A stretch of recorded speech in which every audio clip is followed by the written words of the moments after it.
Cristiano Luzzago continua a stupirci con i suoi gioielli su quattro ruote. Oggi ci presenta la rarissima anteguerra Lancia Augusta Cabriolet.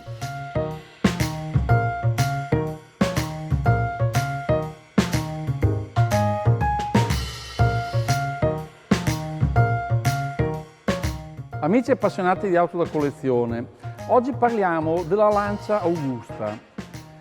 Siamo alla fine degli anni 20, nel momento in cui con la grande crisi del 29 tutto il mondo si stravolge, come abbiamo avuto modo di vedere anche in altri documentari. Molte case automobilistiche in questo momento dovettero fare delle scelte molto precise. Lancia, che negli anni precedenti era stata una grande industria di livello internazionale perché era nota e vendeva le proprie automobili più prestigiose tipo le Lambda, le D-Lambda, le Astura in tutto il mondo, anche ai divi del cinema. Con l'avvento di questi venti di crisi che poi porteranno anche alla guerra col nazismo e tutto quello che sappiamo, deve oggettivamente rendersi conto che il panorama e il mercato motoristico sta cambiando e che quindi le proprie strategie di mercato devono radicalmente essere modificate. Infatti dovranno dedicarsi alla produzione di vetture che non saranno più per le grandi strade americane o argentine o africane anche con i modelli coloniali, ma dovranno pensare a prodotti fatti per soddisfare le famiglie italiane nei borghi italiani con le strade strette e tortuose, appenniniche o alpine, e quindi dovrà studiare un prodotto che dovrà mantenere gli stessi standard che Lancia ha sempre avuto con la propria produzione, quindi di altissimo livello, ma alla portata delle famiglie di un certo censo che hanno la possibilità di spendere una cifra intermedia. Lancia studia l'Augusta, che ha la caratteristica di essere una vettura estremamente compatta, infatti è soltanto 3,80 m, però ha un padiglione, e sto parlando della versione berlina, non di questa che abbiamo oggi che è una fuoriserie convertibile disegnata da Pinin Giovan Battista Farina, che è una vettura che dovrà essere contenuta di dimensioni ma essere abitabile e confortevole, quindi avrà un padiglione con un tetto molto alto, delle finestrature molto ampie per non sentire i passeggeri posteriori oppressi quando sono trasportati, e dovrà avere delle caratteristiche molto particolari di cui adesso parleremo.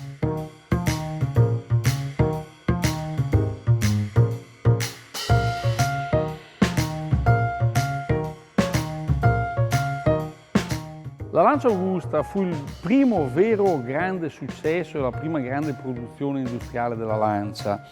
e infatti aveva delle caratteristiche tecniche che erano assolutamente all'avanguardia rispetto alla produzione delle vetture del tempo. La maggior parte delle auto all'epoca aveva dei motori magari 4 cilindri in linea, mentre qui avevamo già un 4 cilindri a V e non con le valvole laterali, con le valvole in testa.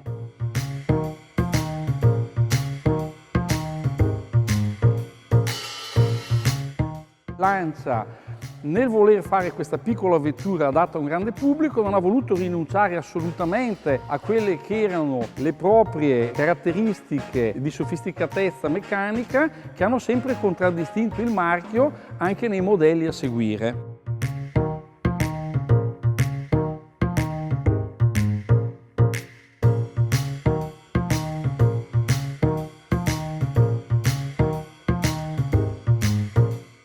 La Lancia, oltre a produrre le vetture in fabbrica, forniva anche dei telai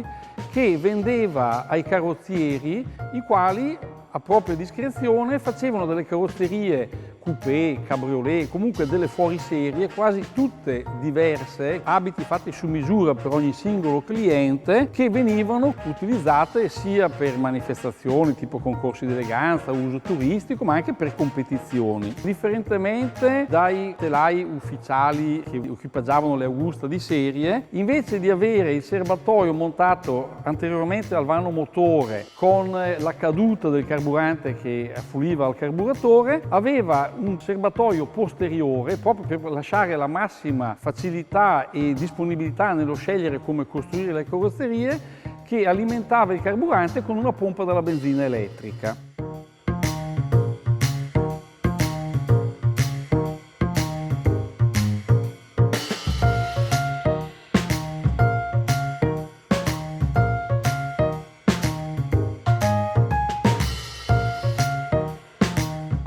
In questa versione cabriolet abbiamo una portiera molto ampia che consente un accesso comodo ai sedili anteriori e anche a quelli posteriori. La Lancia Augusta fu la vera prima automobile a scocca portante. Infatti l'esperienza che la Lancia maturò con la Lambda, che viene ricordata come già una vettura a scocca portante, non è del tutto vero, perché erano praticamente dei tralicci rivestiti da pannelli di alluminio rivettati, mentre l'Augusta è una vera scocca portante. Infatti non c'è la portiera come nelle altre vetture incernierata sul montante centrale, ma ci sono due portiere che si aprono a libro, proprio come saranno anche in tutte le Lancia successive, Aurelia, Aprilia, Appia, Ardea. Quindi questa scocca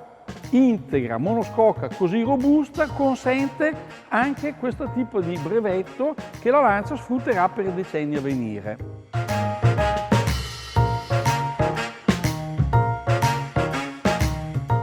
Tutto nell'Augusta fa capire che si tratta di una vettura media ma di lusso. È la vettura che più di ogni altra probabilmente suggella il successo della Lancia negli anni 30.